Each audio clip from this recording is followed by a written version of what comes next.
বিসমিল্লাহির রহমানির রহিম। আসসালামু আলাইকুম। সকলকে আমার রান্নাঘরে স্বাগত জানাচ্ছি।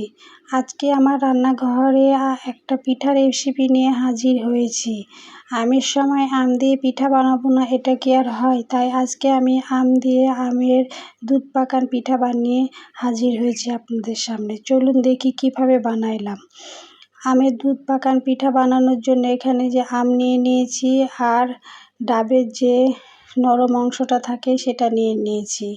এখন আমগুলোকে হাত দিয়ে একটু ম্যাশ করে ব্লেন্ডারে দিয়ে দিলাম আর ওই ডাবের সাদা নরম অংশটা দিয়ে দিলাম। দিয়ে এখন এর মধ্যে আমি সামান্য দুধ দিয়ে দিচ্ছি। এটা পানি দিলে হয়, কিন্তু আমি দুধ দিয়ে করছি, তাহলে খেতে অনেক মজা হবে এই জন্য। এই যে দুধ দিয়ে আমি এখন ব্লেন্ড করে নিলাম। দিয়ে ব্লেন্ড করে দেখেন একটা গোটা নাই, সবগুলো একদম পেস্ট হয়ে গেছে। এখন আমি আমের পেস্টটা চুলায় কড়াই বসিয়ে কড়াইয়ের মধ্যে দিয়ে দিলাম। দিয়ে এখন আমার কাছে আমের পেস্টটা একটু ঘন মনে হচ্ছে, এই জন্য একটু পাতলা করার জন্য সামান্য দুধ দিয়ে দিলাম। দিয়ে এখন সুন্দর করে আমি নাড়াচাড়া করে দিচ্ছি, মানে আম আর দুধ একসঙ্গে সুন্দরভাবে মিশিয়ে নিলাম। দিয়ে এখন আমি এর মধ্যে সামান্য লবণ দিয়ে দিলাম। লবণ যে কোনো মিষ্টি খাবারে একটু করে দিলে খেতে ভালো লাগে, এই জন্য আমি সামান্য লবণ দিলাম। এখন আমি একটু ঘি দিয়ে দিচ্ছি। আপনারা এখানে ঘিয়ের পরিবর্তে সাদা তেলও ব্যবহার করতে পারেন। আমার কাছে ঘি ছিল তাই আমি ঘি দিয়ে দিলাম।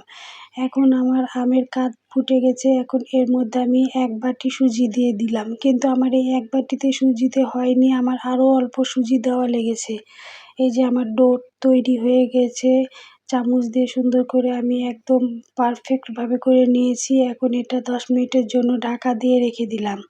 এই যে 10 মিনিট পর ঢাকা উঠিয়ে দেখুন, এখন আমি চামচ দিয়ে নেড়ে নেড়ে ঠান্ডা করে নিচ্ছি। এত গরম অবস্থায় তো হাত দেওয়া যাবে না, তাই আমি সুন্দর করে চামচ দিয়ে নেড়ে নেড়ে ফ্যান ছেড়ে ঠান্ডা করে নিচ্ছি। এখন এর মধ্যে আমি গুঁড়ো দুধ 2 প্যাকেট দিয়ে দিলাম।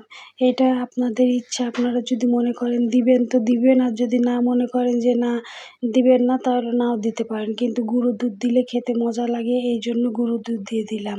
দিয়ে এখন সবগুলো একসঙ্গে সুন্দর করে আমি মেখে নিচ্ছি। এই যে আমার ডো একদম পারফেক্টভাবে রেডি হয়ে গেছে। এখন আমি পিঠাগুলা বানিয়ে নেব। এই যে আমি হাতের মধ্যে একটু করে ডো নিয়ে চেপে চেপে গোল করে এখন 2 হাত দিয়ে ঘুরিয়ে সুন্দর করে এই যে চ্যাপ্টা করে নিলাম। নিয়ে এখন আমি চামচ দিয়ে একটু ডিজাইন করে নিচ্ছি। ডিজাইনটা আপনাদের ইচ্ছা মতন আপনারা করে নেবেন। আমার এই ডিজাইনটা ভালো লেগেছে, সেজন্য আমি এটা করে নিলাম। আমি এভাবে একটা করে নিলাম। এখন আমি আবার আরেকটা করে আপনাদেরকে দেখাচ্ছি। আমি এটা বাদেও আরেকটা ডিজাইন করব, সেটাও আপনাদেরকে আমি দেখিয়ে দেব। এই যে দেখেন, হাত দিয়ে একটুখানি মধ্যেখানে দাগ করে নিলাম। দিয়ে এখন চামচ দিয়ে ঘুরিয়ে ঘুরিয়ে, ডিজাইনটা তো সম্পূর্ণ নিজের ইচ্ছা, যে যেমন ইচ্ছা সেরকমভাবে ডিজাইন করতে পারে, এটা তো আর বলার বা দেখানোর কিছু নাই। তারপরেও আমি আপনাদেরকে দেখিয়ে দিচ্ছি। এই যে এটা আমি কোনো কিছু করলাম না, একদম প্লেন রেখে দিলাম। দেখেন আমার কাছে মোল্ড ছিল, তাই আমি মোল্ডে চেপে চেপে এই যে দেখেন সুন্দর করে ডিজাইন করে নিলাম। একটা করে নিলাম, এখন আমি আপনাদেরকে আর একটা করে দেখাচ্ছি। মোল্ডে আমি চামচ দিয়ে ডিজাইন করলাম, এমনি সাদা রেখে দিলাম। আবার এই যে মোল্ডে সুন্দর করে 2টা মোল্ডে 2 রকম ডিজাইন করে নিলাম। এই যে অফ ক্যামেরায় আমি সবগুলো রেডি করে নিয়েছি। এখন চুলায় কড়াই বসিয়ে আমি কড়াইয়ের মধ্যে পরিমাপ মতো তেল দিয়ে দিলাম। এখন তেলটা যখন গরম হবে, হালকা গরম না, ভালোই গরম করে নিয়েছি। এখন এর মধ্যে আমি পিঠাগুলো ছেড়ে দিচ্ছি। তেলটা ভালোভাবে গরম করে নিয়ে চুলার জাল কমিয়ে দেব। এখন আমি হালকা জালে ভাজবো, কিন্তু তেলটা পুরোপুরি গরম করে নেওয়া লাগবে। এখন আলতো হাতে আমি পিঠাগুলো উল্টাপাল্টা করে ভেজে নিচ্ছি। ভিডিওর এই পর্যায়ে যে সকল বন্ধুরা আমার ভিডিওতে লাইক দিতে ভুলে গেছেন, তাদের কাছে অনুরোধ রইল একটা লাইক দিয়ে দেবেন। আপনাদের একটা লাইক আমার এই ভিডিও আরও অনেকের কাছে পৌঁছে যেতে সাহায্য করবে। আপনাদের একটা লাইক আপনাদের কাছে কিছুই না, কিন্তু আমার ভিডিওর জন্য অনেক কিছু। এই যে ভিডিও তৈরি করতে কিন্তু আমাদেরকে অনেক পরিশ্রম করা লাগে, আর একটা লাইক দিতে কিন্তু আপনাদেরকে কোনোই পরিশ্রম করা লাগে না। তো বন্ধুদের কাছে অনুরোধ থাকলো আপনারা একটা লাইক দিয়ে ভিডিও দেখা শুরু করবেন।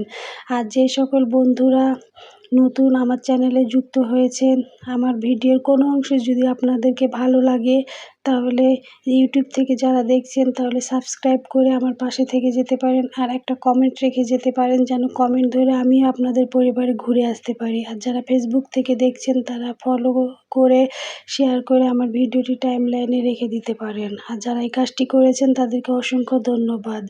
এই যে পিঠাগুলো আমি সব ভেজে নিয়েছি, নিয়ে এখন একটা বাটিতে সাজিয়ে নিয়েছি, দিয়ে এখন চুলায় দুধ বসিয়ে দিয়েছি। দুধের মধ্যে আমি সামান্য সামান্য চিনি দিয়ে দিচ্ছি। দিয়ে এখন সুন্দরভাবে দুধটাকে ফুটিয়ে নেব। এখানে আমি অল্প করেই দুধ নিয়েছি, দুধটা আমার জাল দেওয়া ঘন, সেজন্য শুধু চিনি দিয়ে ফুটিয়ে নামিয়ে নেব। আর এর দুধের মধ্যে আমি এলাচ, দারুচিনি আর লবঙ্গ, তেজপাতা দিয়ে দিয়েছি যেন একটা আলাদা ফ্লেভার আসে এজন্য। এই যে আমি দুধটাকে নামিয়ে নিয়েছি, এখন ওই যে বাটিতে আমি পিঠাগুলো সাজিয়ে নিয়েছি, এটা এভাবে করে সাজিয়ে নিয়ে দুধ দেওয়াই ভালো, তাহলে পিঠাগুলো তোলার সময় ভাঙার ভয় থাকে না। কিন্তু আপনি যদি একটার পর একটা চাপা দিয়ে রাখেন তাহলে ভেঙে যেতে পারে। এই যে এখন দেখেন আমি দুধগুলো একটু ঠান্ডা করে নিয়ে এখন পিঠার মধ্যে ঢেলে দিচ্ছি। ঢেলে এখন আমি এটা 10 মিনিট ঢাকা দিয়ে রেখে দেব, তাহলেই খাওয়ার মতো হয়ে যাবে। আপনারা এভাবে বানিয়ে খেয়ে দেখবেন, খেতে কিন্তু দারুণ লাগে। আমার ভিডিও দেখার জন্য সকলকে ধন্যবাদ।